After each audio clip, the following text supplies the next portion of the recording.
اعوذ باللہ من الشیطان الرجیم بسم اللہ الرحمن الرحیم۔ پیارے دوستو، حضرت نوح علیہ السلام جب کشتی بنا رہے تھے تو ایک بڑھیا روزانہ آپ کے پاس ایک گٹھڑی اٹھائے ہوئی آتی اور آ کر کہتی ہے، اللہ کے نبی کشتی کب تک تیار ہوگی اور کب تک ہم روانہ ہو جائیں گے؟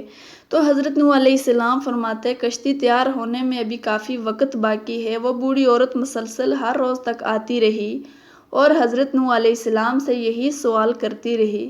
حضرت نوح علیہ السلام کا ایک ہی جواب ہوتا کہ ابھی کشتی تیار ہونے میں وقت باقی ہے۔ وہ بوڑھی عورت سارا دن وہاں بیٹھی رہتی اور رات ہونے پر گھر چلی جاتی تھی۔ حضرت نوح علیہ السلام نے اس بڑھیا کو کہا، اے بوڑھی اماں، آپ گھر ہی رہا کریں، جب کشتی تیار ہو جائے گی آپ کو اطلاع کر دی جائے گی۔ پھر وہ دن آ گیا کہ جب طوفان نے سرزمین کو گھیر لیا اور حضرت نوح علیہ السلام کشتی کو لے کر چل نکلے۔ اللہ کی طرف سے حضرت نوح علیہ السلام کو بھلا دیا گیا اور آپ اس بڑھیا عورت کو کشتی میں سوار نہ کر پائے۔ کشتی چل پڑی۔ یہ کشتی 300 گز لمبی، 50 گز چوڑی اور 30 گز اونچی تھی۔ کشتی کا اگلا حصہ مرغے کے سر اور پچھلا حصہ اس کی دم جیسا تھا۔ کشتی کے اوپر تار کول کا لیپ کیا گیا۔ کشتی میں 3 دروازے رکھے گئے۔ کشتی کی کل 3 منزلیں بنائی گئیں۔ پھر ایک دن اللہ کے حکم سے حضرت نوح علیہ السلام کے تنور سے پانی ابل آیا تو وہ سمجھ گئے کہ اب عذاب شروع ہو گیا ہے۔ اللہ پاک قرآن کریم میں فرماتا ہے، جب ہمارا حکم آیا اور تنور ابلا، ہم نے فرمایا کشتی میں سوار کر لے ہر جنس میں سے ایک جوڑا نر و مادہ، اور جن پر بات پڑ چکی ہے ان کے سوا اپنے گھر والوں اور باقی مسلمانوں کو، اور اس کے ساتھ مسلمان نہ تھے مگر تھوڑے۔ امام احمد الساوی لکھتے ہیں کہ جب طوفان شروع ہوا تو زمین پانی ابلنے لگی اور آسمان پانی برسانے لگا۔ حضرت نوح علیہ السلام نے کشتی میں درندوں، چرندوں اور پرندوں اور قسم قسم کے حشرات الارض کا ایک ایک جوڑا نر و مادہ سوار کر دیا، اور خود آپ اور آپ کے تینوں فرزند یعنی حام، سام اور یافس اور تینوں کی بیویوں اور آپ کی مومنہ بیوی اور 72 مومنین مرد و عورت کل 80 انسان کشتی میں سوار ہو گئے، اور آپ کی ایک بیوی واحلہ جو کافر تھی اور آپ کا ایک لڑکا جس کا نام کنعان تھا، یہ دونوں کشتی میں سوار نہیں ہوئے اور طوفان میں غرق ہو گئے۔ حضرت نوح علیہ السلام کی کشتی میں 40 مرد اور 40 عورتیں تھیں، مگر آپ کی اولاد کے سوا کسی کی نسل نہ چلی، اسی لیے آپ کو آدم ثانی کہتے ہیں۔ کشتی کی سب سے نچلی منزل پر درندے، پرندے اور حشرات الارض کو رکھا گیا، درمیانی منزل پر چوپائے اور دیگر جانور رکھے گئے، جبکہ سب سے اوپر والی منزل پر انسان تھے۔ عذاب کے دنوں میں مسلسل 40 دن بارش ہوتی رہی اور زمین بھی پانی اگلتی رہی، یہاں تک کہ پانی میں اونچے اونچے پہاڑ بھی ڈوب گئے۔ اللہ تعالیٰ کے حکم سے یہ لوگ 50 دن تک اس کشتی میں سوار رہے اور اللہ تعالیٰ نے کشتی کا رخ مکہ مکرمہ کی طرف کر دیا تھا۔ کشتی 40 دن بیت اللہ کے چکر کاٹتی رہی، اس کے بعد اس کا رخ جبل جودی کی طرف کر دیا گیا۔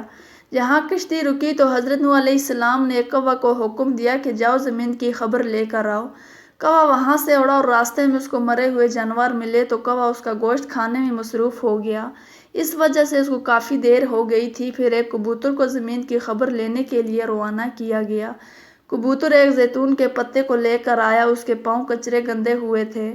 کبوتر کے پاؤں کو دیکھتے ہی حضرت نوح علیہ السلام کو اندازہ ہوا کہ زمین خشک ہو گئی ہے۔ حضرت نوح علیہ السلام جودی پہاڑی سے نیچے اترے، ایک بستی تیار کی جس کا سنین رکھا تھا، یعنی کہ 80 آدمیوں کی بستی۔ یوں دنیا کی پہلی کشتی کا سفر اپنے اختتام کو پہنچا۔ سفر کے اختتام پر حضرت نوح علیہ السلام نے سوچا کہ کچھ علاقے دیکھ آؤں۔ حضرت نوح علیہ السلام کا گزر ایک چھوٹی سی جھونپڑی سے ہوا جس جھونپڑی میں چراغ جل رہا تھا۔ حضرت نوح علیہ السلام اس جھونپڑی میں چراغ کو جلتا ہوا دیکھ کر بہت زیادہ حیران ہو گئے کہ اتنے طوفان کے بعد بھی یہ جھونپڑی سلامت اور اس میں چراغ جل رہا ہے۔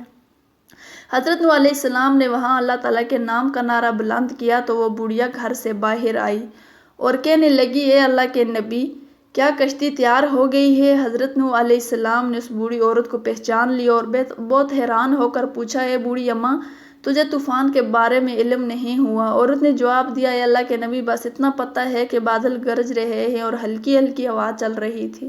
حضرت نوح علیہ السلام عورت کی بات سن کر اللہ تعالیٰ سے دعا کرنے لگے، اللہ تعالیٰ یہ کیا ماجرا ہے؟ تو اللہ تعالیٰ نے حضرت نوح علیہ السلام کو فرمایا، اے میرے پیارے بندے، تم نے اس عورت سے وعدہ کیا تھا کہ جب کشتی تیار ہو جائے گی تو میں آپ کو لے جاؤں گا۔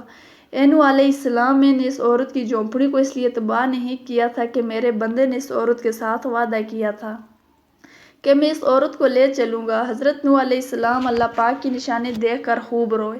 حضرت نوح علیہ السلام نے 950 سال میں عمر پائی۔ حضرت نوح علیہ السلام جس جھونپڑی میں رہتے تھے وہ اتنی چھوٹی تھی کہ حضرت نوح علیہ السلام جب سوتے تو اس جھونپڑی میں حضرت نوح علیہ السلام کا جسم پورا نہیں آتا تھا، آدھا جسم جھونپڑی سے باہر نظر آتا تھا۔ جب ملک الموت حضرت نوح علیہ السلام کی روح قبض کرنے کے لیے آئے تو ملک الموت نے حضرت نوح علیہ السلام سے پوچھا، اے اللہ کے نبی، آپ نے کس طرح اس جھونپڑی میں ساری عمر گزار دی ہے؟ اگر آپ چاہتے تو آپ اس سے کئی گنا بڑی جھونپڑیاں بنا سکتے تھے۔ حضرت نوح علیہ السلام نے ملک الموت سے کہا، میں نے تو تمہارے انتظار میں ساری عمر گزار دی ہے۔